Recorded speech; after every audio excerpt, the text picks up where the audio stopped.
A tramp standing by the side of the road. Suddenly, a large limousine about half a block long pulls up right next to him. Then, one of the tinted windows in the back rolls down with an expensive electronic purr.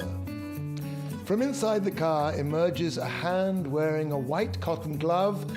The hand is waving a crisp $50 bill. Silently, the gloved hand beckons to the tramp. The tramp does a double take and looks behind him, convinced that the hand must be beckoning to someone else.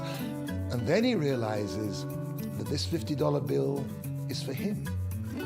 He can't believe his luck. Beaming from ear to ear and back again, he walks up to the hand, to the limo, and takes the money. The window closes, and just as quietly and mysteriously as it arrived, the limo glides away and is soon lost in traffic. The tramp stands gazing after it for a long time. The next day, again the limo draws up next to him. This time, however, he's somewhat less surprised and also a little less grateful. The same thing happens the next day, and the next, and the next, and the next, and this goes on for a month. One day, the limo draws up next to the tramp, but the window doesn't go down. After a few seconds, he taps on the window lightly, but it still doesn't go down. So then he starts to knock on it. Harder and harder and harder, he starts to shout and kick the door. "Where's my $50? Where's my $50?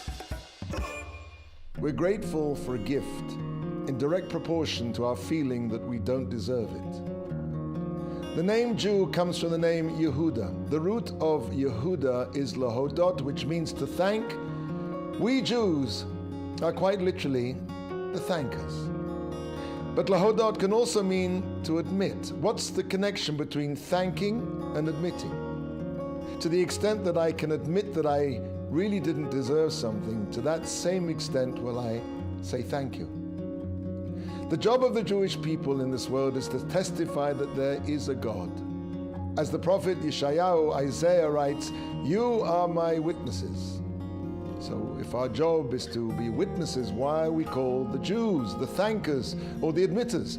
The answer is that if you don't feel that life is just one enormous present, you'll never see God.